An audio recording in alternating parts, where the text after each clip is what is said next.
minha turminha do quinto ano? Tudo bem com vocês, meus queridos alunos? Espero que todos estejam bem, tá? Estamos aqui para dar início a mais uma semana, né? E temos que agradecer a Deus, né? Primeiramente, agradecer a Deus por esse momento, né? Por nos permitir estarmos aqui, certo? Então, Papai do Céu, muito obrigado mesmo. Meus amores, nós iremos dar início à nossa semana, né? Com bastante conteúdo, bastante aprendizado. Iremos também realizar algumas revisões. Assim vocês irão rever novamente alguns conteúdos que ficaram com dúvidas, certo?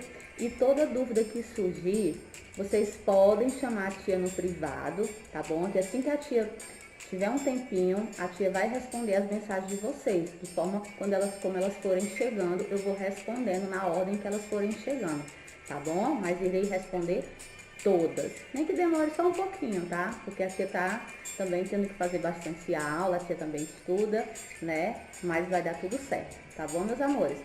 Então, já que vocês estão no canal da tia, né? Que é o nosso canal, esse canal ele foi criado para vocês, tá bom? Então ele tem o meu nome, mas é o canal do quinto ano B, tá bom? Então vocês têm que cuidar desse canal também. Como é que vocês cuidam desse canal? Vocês se inscrevem no canal, façam a inscriçãozinha de vocês. Toda aula vocês dão o likezinho de vocês lá, porque você vai saber que você acompanhou a aula.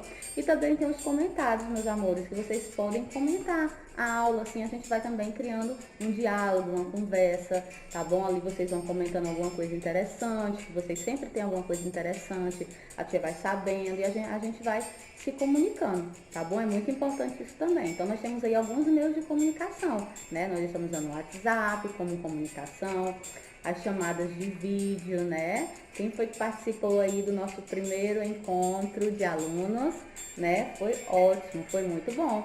Teremos outros encontros de alunos e espero que todos participem também, tá bom? Então nós daremos início a essa semana trabalhando a nossa disciplina de matemática, história e artes. Então, nesse momento, vocês precisam ir para aquele lugarzinho, né? Que já tá reservado na casinha de vocês, aquele momento de estudo. Então, aquele lugarzinho que seja tranquilo, onde você vai pegar o seu material, lápis e borracha, para poder realizar as atividades e realizar correções de atividades também, tá bom, meus amores? Então, vamos para lá? Vamos começar?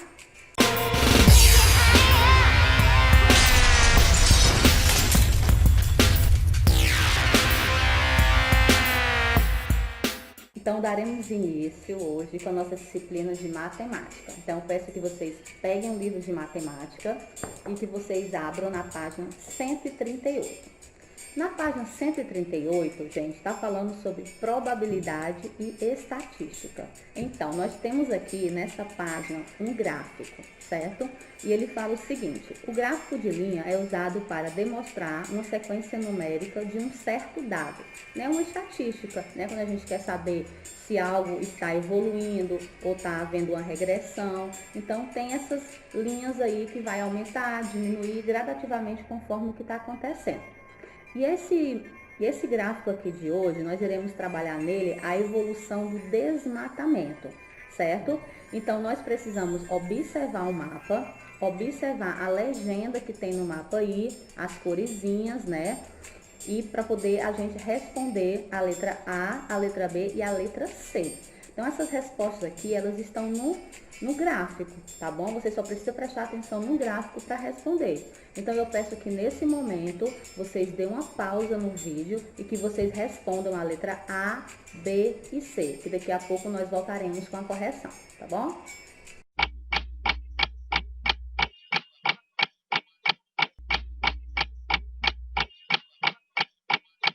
Atividade de matemática, probabilidade e estatística, página 138. Letra A. O que o gráfico acima observa? Então, nós temos como resposta que observa a quantidade de desmatamento na Amazônia Legal no período de 1988 a 2016, certo? Resposta será essa, letra maiúscula, ponto final. Letra B. Segundo o gráfico, Que estado apresenta o pior resultado em relação ao objeto analisado e em que período isso se deu? Então, tem duas perguntinhas aí, né? Primeira resposta é o estado de Mato Grosso, apresenta o pior resultado e no período, o ano de 2004, certo? Confira e coloque certinho. C. Ao analisar o gráfico, podemos dizer que os estados do Tocantins, Maranhão, Roraima, Amapá e Amazonas apresentam o quê? Primeiro quadradinho. Apresentam índice muito diferentes do período estudado ou apresentam resultados parecidos do período estudado. Então, a resposta correta, meus amores, segundo quadradinho. Apresenta resultados parecidos no período estudado. Então, confiram e coloquem certinho. Então, meus amores, essa é a atividade desse assunto, né? Muito simples, só questões relacionadas ao gráfico, corrijam, coloquem certinho, tá? E agora, nós iremos revisar o conteúdo, valor do termo desconhecido, onde nós iremos trabalhar as 4 operações matemáticas: adição, subtração, multiplicação e divisão. Esse assunto vocês irão encontrar no livro de vocês na página 72, mas a tia vai explicar para vocês novamente, para vocês relembrarem esse assunto, tá? Então, nesse momento, eu peço que com calma vocês acompanhem a explicação da tia, tá bom? Para que vocês possam em seguida realizar as atividades. Então, acompanhem, por favor. As 4 operações fundamentais, que são adição, subtração, multiplicação e divisão. Nós vamos relembrar um pouco as 4 operações para que possamos dar entrada na revisão do conteúdo valor do termo desconhecido.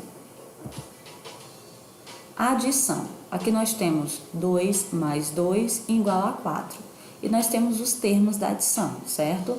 O 2 aqui recebe o nome de parcela, o outro termo recebe o nome de parcela, o sinal é o sinal de adição e o resultado chamado de soma, tá? Também nós podemos ter uma adição da seguinte forma, com vírgula, números decimais, certo? E para que a gente possa resolver essa questãozinha e a resposta dar certa, temos que observar que as parcelas são dispostas de modo em que tenha vírgula sobre vírgula, certo? Então, tem que estar número embaixo de número e vírgula embaixo de vírgula. Subtração. Nós temos aqui 3 menos 1 igual a 2. E também temos os termos da subtração. O 3 é o minuendo, o 1 é o subtraindo. Temos o sinal, que é chamado de subtração, e o resultado é chamado de diferença. Então, aqui nós temos uma continha, né? Numa subtração, se o minuendo for menor que o subtraendo, a diferença será negativa. Então, resolvendo essa continha aqui, nós colocaríamos como? Aqui é o minuendo, aqui é o subtraindo, certo? Nós iríamos resolver como? Colocando, lembra, sempre o número maior em cima, para poder a conta ficar fácil de resolver, não é isso? Multiplicação. 2 vezes 3 igual a 6. Temos os termos também, recordando. O número 2 recebe o nome de fator, que é o multiplicando. O número 3, fator, que é o multiplicador. Aqui nós temos o sinal de multiplicação e o resultado é o produto. Então, aqui nós temos uma multiplicação, né, de 2 números, né? Onde 3 vezes 2, 6, 3 vezes 3, 9. Agora iremos multiplicar o número 1. Como o número 1 está na dezena, nós temos que botar o resultado na dezena. Não podemos colocar nenhum número embaixo do 6. Então, 1 vezes 2, 2. 1 vezes 3, 3. Agora nós iremos realizar uma soma. Repete o 6. 9 mais 2, 11. Bota 1, sobe 1. 3 mais 1, 4. 416, tá? E na multiplicação, n vezes 1 é igual a n, ou seja, todo número multiplicado por 1 é o próprio número. E todo número multiplicado por 0 é 0. Ou seja, 3 vezes 1 é 3, 4 vezes 1 é 4, 5 vezes 1 é 5, ou 3 vezes 0 é 0, 4 vezes 0 é 0, 5 vezes 0 é 0. Já estudamos isso em sala de aula. Divisão. Então, aqui nós temos o número 7, que é chamado de dividendo. O número 4 é o divisor. Aqui é o sinal de divisão. E a resposta é o quociente, né? E também pode sobrar resto, que o resto pode ser qualquer número, certo? E aqui nós temos n, qualquer número dividido por 1 é o próprio número. O mesmo número dividido por ele mesmo dá 1. E o número 0 dividido por qualquer número dá 0, né? E um número dividido por 0 não existe. Agora vamos revisar valor do termo desconhecido, página 72. Para encontrar o valor do termo desconhecido numa igualdade matemática, geralmente aplicamos as operações inversas, tá? Então, nós temos as 4 operações: adição, subtração, multiplicação e divisão, e nós podemos aplicar a operação inversa para realizar e calcular o valor do termo desconhecido. Então, vamos lá. Para a adição, aplicamos a operação inversa, que é a subtração. Para a subtração, aplicamos a operação inversa, que é a adição. Para a multiplicação, aplicamos a operação inversa, que é a divisão. E para a divisão, aplicamos a operação inversa, que é a multiplicação. Vamos observar a adição. Então, nós temos aqui, esse quadradinho, ele representa um número que a gente ainda não sabemos qual é, mas nós temos que achar esse valor desconhecido, certo? Então, vamos lá. Quadradinho mais 6 igual a 8. O que você vai fazer? Você repete o quadradinho, coloca o sinal de igual e repete o número 8. Aqui não era mais, então ele vai inverter a operação inversa da adição, subtração. Então, vai ficar menos. Menos o quê? 6. Então, o quadradinho é igual a 2, porque 8 menos 6 igual a 2, certo? Então, se você colocar o 2 aqui, você vai achar que tá certo. Porque, se você colocar o 2 aqui, 2 mais 6 é o resultado 8, certo? Aqui nós temos outra. 2 mais 6 igual a 8. Então, ele botou, 2 mais, que é o mesmo, só que de uma forma diferente. O quadradinho está aqui no meio. Como é que você resolve? Pega o quadradinho, joga para o início, coloca o sinal de igualdade, coloca o número 8. Não é mais 2, vai ficar menos 2. Quadradinho é igual a 8 menos 2, 6, certo? Aqui o rapaz faz a pergunta: Laura, quando pensamos no valor desconhecido da adição, estamos associando as operações inversas. E Laura responde: vamos ver? Então, para encontrar o termo desconhecido da adição, usamos a subtração. Veja só, Laura, na multiplicação também usamos a operação inversa. É isso mesmo, Léo. Então, vamos lá. Vamos observar a multiplicação. 7 vezes 3 igual a 21. Vamos lá. Quadradinho é o termo que a gente não conhece, que a gente vai tentar achar ele. Vezes 3 igual a 21. Então, você vai repetir o quadradinho, coloca o sinal de igualdade. 21, multiplicação, divisão, dividido por 3. Repete o quadradinho, igualdade, 21 dividido por 3, 7. E se você for colocar o 7 aqui, 7 vezes 3, 21, tá bom? Ou podemos resolver também dessa outra forma, onde o quadradinho aqui, o número que você vai achar, ele está no meio. Então, você joga o quadradinho para o início, coloca o sinal de igualdade, coloca o número 21, multiplicação, passa a ser divisão, dividido por 7. Repete o quadradinho, sinal de igualdade, 21 dividido por 7, 3. Se você colocar o 3 aqui, você vai ver que 7 vezes 3 é 21, certo? Conclusão: para encontrar o termo desconhecido da multiplicação, usamos a divisão. Bem, meus queridos alunos, como atividade para vocês estarem realizando sozinhos, tá? Eu elaborei umas questões onde vocês irão copiar no caderno e responder, certo? Em seguida, vocês terão que tirar a foto ou filmar e encaminhar para o nosso grupo do WhatsApp, tá bom? Então, eu peço que vocês acompanhem agora as questões, vocês copiem no caderno, resolvam, tá bom? Que na próxima aula nós iremos realizar as correções, tá bom? Então, acompanhe. Agora é com você. Primeira questão: complete com o valor do termo desconhecido. Então, vocês têm aqui um termo que vocês não conhecem mais 5 igual a 9. Que número, né, somado mais 5 vai dar 9? Muito simples, certo? Letra B, 7 mais que número somado a 7 dará 10 como resultado? Letra C, que número somado a 4 dará resultado 12? Letra D, que número, né, somado a 13 vai dar resultado 17, tá? Segunda questão. Somando 35 à idade de Paulo, encontramos 61. A idade de Paulo então vocês terão que realizar aqui uma operação, certo? Terceira questão. Complete com o valor do termo desconhecido das subtrações abaixo. Aqui, né, subtração. Que número que vai ser subtraído por 6 vai dar 4, né? Então, nós temos a letra B, letra C e letra D. Quarta questão.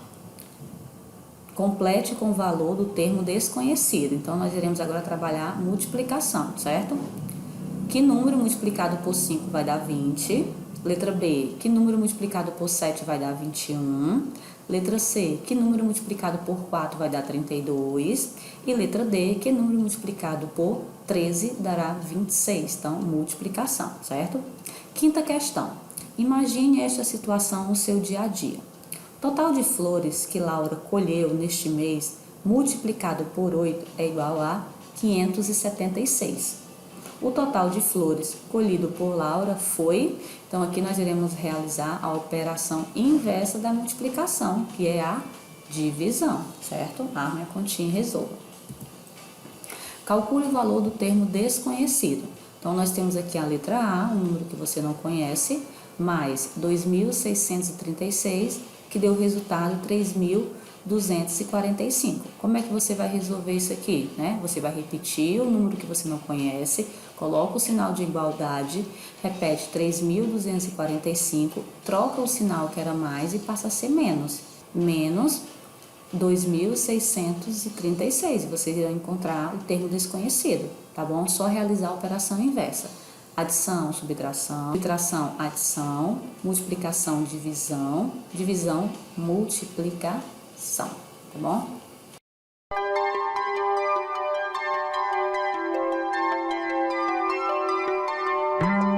Dando continuidade às nossas atividades de hoje, eu peço que vocês abram o livro de vocês de História, certo? E que vocês abram o livro na página 157, onde nós iremos trabalhar o assunto Governo Geral. Estudamos nas aulas passadas sobre as capitanias hereditárias, que foi uma forma que Portugal encontrou de estar colonizando o nosso Brasil, onde ele dividiu a parte que ficou para Portugal em 15 lotes de terra. Lembra? Espero que sim. Só, gente, que essas capitanias hereditárias, elas não tiveram sucesso como o rei de Portugal pretendia, né? Como ele estava esperando. Nós vimos que no primeiro momento apenas 2 capitanias prosperaram, que foi a capitania de Pernambuco e a capitania de São Vicente. Todas as demais não tiveram êxito. Então, o rei de Portugal achou necessário desmanchar esse sistema de capitanias hereditárias. Então, ele criou o chamado Governo Geral.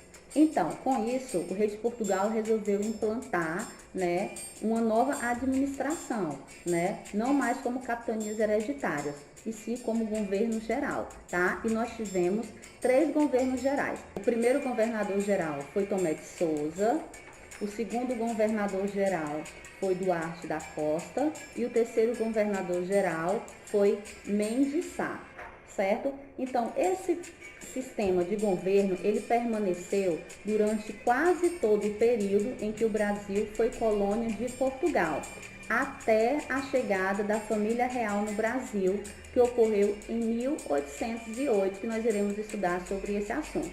Então, agora eu peço que com calma vocês prestem atenção na explicação desse assunto governo geral, para que vocês compreendam melhor esse assunto, tá bom? Acompanhe com calma a explicação da tia, por favor.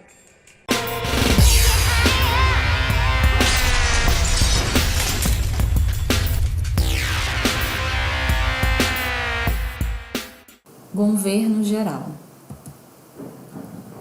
instituído pelo Regimento de Almerim de 1548. Objetivos do Governo Geral: centralizar a administração das capitanias, limitar a autonomia dos donatários, garantir a segurança dos colonos, zelar pela ocupação estratégica do território, harmonizar as relações entre os colonos e indígenas. Atribuições do Governo Geral: promover alianças com as tribos amigáveis e castigar os selvagens ortis, chamada guerra justa. Conceder terras próximas aos vilarejos aos índios que se submetessem à catequese. Incentivar a construção naval. Garantir o monopólio do pau-brasil para a coroa, coroa portuguesa. Explorar o sertão em nome do rei. Proibir a caça e o saque das aldeias indígenas. Governador-geral. Sediado em Salvador em 1549, respondia pela administração perante o rei. Provedor-mon, responsável pela administração fazendária, arrecadação e recursos financeiros. O ouvidor-mon, responsável pela justiça colonial. E o capitão-mon, responsável pela segurança interna e pela manutenção da defesa da colônia. Então aqui nós temos, um esquemazinho aqui: governador-geral, provedor-mon, responsável pelos impostos, ouvidor-mon, justiça, capitão-mon, segurança. Temos aqui as capitanias hereditárias e as capitanias da coroa, certo? Controle político dos homens bons, particular, e aqui os juízes ordinários, indicados do município. Os homens bons, homens livres, católicos, não praticantes de trabalhos manuais, eram os únicos que podiam participar das câmaras municipais, garantindo a manutenção dos seus interesses locais, em oposição ao centralismo administrativo imposto pelo governador-geral. Os reinóis portugueses eram privilegiados com os cargos mais importantes. 1549 a 53, Tomé de Souza. Instalação do regimento de 1548, presença dos jesuítas, Padre Manuel da Nóbrega. Os jesuítas era para catequizar os índios. Fundação do primeiro bispado em Salvador pelo Papa Júlio II, que indicou Dom Pero Sardinha. Incentivo ao agro pastoreiro. Enfrentar a resistência do próspero donatário de Pernambuco, Duarte Coelho. 1553 a 57, Duarte da Costa. Sua administração foi considerada caótica. Ocorreram choque entre os colonos e os índios, devido aos problemas da mão de obra. Massacre às aldeias foram lideradas por Álvares da Costa, filho do donatário. Trouxe os jesuítas José de Anchieta, que junto com o padre Manuel da Nóbrega, fundaram o Colégio de São Paulo de Piratininga, em 1554. 1558 a 72, Mendes Sá. Substituiu Duarte da Costa para combater os franceses. Perdeu seu filho, que combatia os indígenas no Espírito Santo. A distância da Bahia em relação ao Rio de Janeiro permitiu grandes avanços contra os franceses até 1565. Agora, vocês irão realizar a atividade da página 161. Caso tenha alguma dúvida, você pode voltar ao vídeo. Vocês podem também consultar o livro de vocês, que vocês encontrarão as respostas, tá bom? Então, nesse momento, você vai dar aquela pausa no vídeo e vai realizar a primeira e a segunda questão da página 161. E daqui a pouco nós retornaremos com a correção, tudo bem?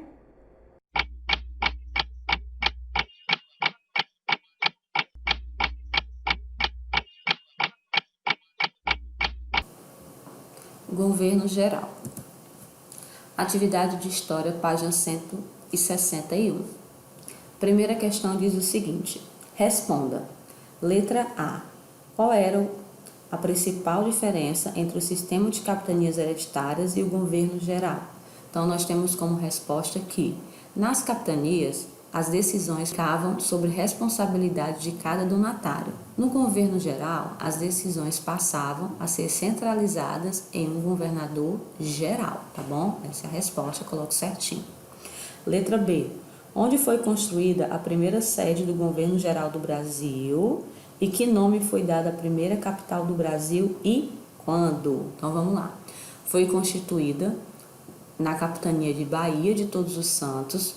O nome dado à primeira capital do Brasil foi Salvador, nós já vimos isso, no ano de 1549, tá bom? Letra C. Mesmo com a instalação do governo geral, o que aconteceu com as capitanias hereditárias? Então, a resposta: por algum tempo ainda existiram as capitanias hereditárias para estimular a ocupação do território. Então, confira e coloque certinho. Segunda questão é para relacionar os governadores gerais à duração dos seus governos. Então, vamos lá. Mendes Sá, você vai ligar para o segundo quadradinho, né?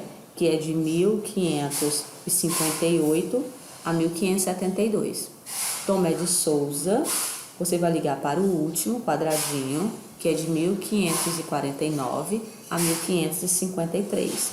E Duarte da Costa, você vai ligar para o primeiro quadradinho, de 1553 a 1558. Então, confira e coloque certinho.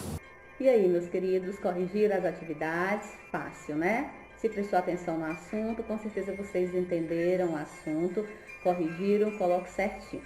Para a atividade para você resolver em casa, certo? Vocês irão responder a página 162 do livro de vocês, tá bom? A terceira questão fala o seguinte: escreva pelo menos 4 funções do governador geral que você considera importante, tá? Então, do governador geral que você considera mais importante, você vai escrever 4 funções dele. Então, se vocês vão voltar no livro para vocês responder, tá bom? Resposta um pouquinho pessoal, tá? Mas a resposta tem no livro de vocês, certo? Quarta questão.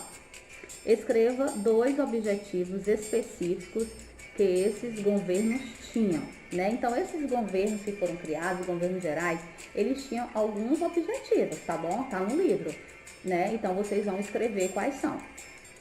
Quarta questão. Escreva 2 objetivos específicos que esses governos tinham, né? Então, você vai escrever 2 objetivos, um na letra A e um na letra B, né? Se você voltar no livro, você vai ver essa resposta e você vai colocar aí a resposta certinho no livro de vocês. Quinta questão. Escreva 2 cargos que compunham o governo geral junto com o governador e sua principal função, tá? Então, você vai escrever aí 3 cargos, né? Um na letra A, 2 na letra B, um na letra A, um na letra B e outro na letra C, tá bom? Então, gente, essa é a atividade que vocês deverão realizar, tá? Qualquer dúvida, vocês consultem o livro de vocês, que vocês irão com certeza achar as respostas e voltar no vídeo também da explicação da tia, tá bom? Então, nós finalizamos por aqui nossa atividade de história e daqui a pouco nós retornaremos com a nossa próxima atividade.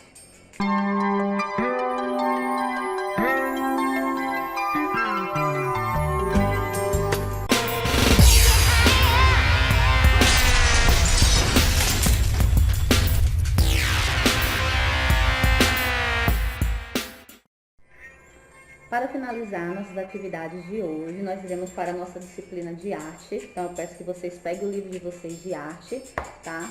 E nós iremos finalizar o assunto dança e música, né? Nessa atividade de arte, nós estudamos gêneros musicais, né? Vários estilos de gêneros musicais, música eletrônica, hip hop, né? Sertanejo, lembra? Lembra também que eu pedi para vocês gravarem um videozinho onde alguns alunos, ó, deram um show aí, né? Nas interpretações, nas danças, né? Foi muito legal assistir, foi muito bom mesmo. Vocês realizaram algumas atividades sobre esse assunto. Nós vimos também tipos de dança, dança solo, dança em dupla, dança em grupo, né? Danças folclóricas, né? Vários tipos de dança também. Tivemos atividades que vocês realizaram e vocês irão realizar sozinhos a atividade da página 64, tá bom? Eu vou ler para vocês. Sexta questão. Observe a foto das danças e classifique de acordo com a finalidade de cada uma, justificando, certo? Então, vocês têm aí 3 imagens, de acordo com o que já foi estudado, você vai dizer o que cada uma significa, se é cênica, se é social, se é folclórica, e depois você vai dizer justificar, tá bom? Dá uma justificativa, beleza? Muito bem. Questão de número 7. Pesquise e escreva nome de danças de acordo com a sua origem. Observe vídeos dessas danças e procure executá-las junto com a sua turma. No caso, você vai poder executar junto com a sua família, não é isso? Para depois conversar se foi bom ou não. Então, letra A, dança folclórica. Letra B, dança histórica. Letra C, dança cerimonial. E letra D, dança étnica. Certo? Então, vocês irão pesquisar algum tipo dessas danças aí e colocar um resumo aí nessas linhas, tá bom? Oitava questão. Escreva o que você sentiu durante uma aula de dança, né? Então, se você já teve uma aula de dança, ou até mesmo se você parou em casa em algum momento, até nesses videozinhos que a tia pediu para vocês realizarem, o que você sentiu? Com certeza a gente sente uma sensação legal, né, gente? Quando a gente dança, né? A gente dizem que quem dança seus males espantas, né? Então, eu tenho certeza que vocês sentiram uma adrenalina muito positiva. Então, ele quer que você escreva o que você sentiu. Então, a resposta é pessoal, tá bom, meus amores? Então, nós finalizamos por aqui nossas atividades do dia de hoje, dessa segunda-feira, tá? E novamente eu vou pedir, se inscrevam no canal, dê um likezinho lá na aula da tia, tá bom? Realize as atividades com calma, tire as fotos ou grave um videozinho, postem no grupo, que a tia precisa estar acompanhando as atividades de vocês e saber os alunos que estão participando, tá bom? Ai, tia, eu fiz a atividade, mas eu não tô postando. Mas comece a postar, tá bom? A partir de agora, comece a postar todas as atividades que vocês fizerem, tá bom? Porque é muito importante, isso é muito importante mesmo, meus amores, tá bom?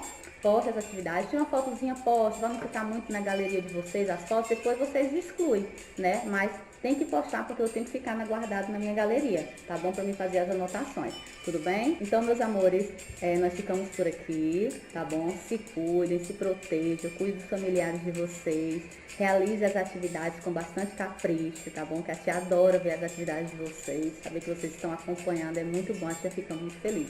Tá bom? Então amanhã a gente se encontra. Se Deus quiser, estaremos de volta amanhã, tá? Fiquem com Deus e se cuidem. Um beijão enorme pra vocês.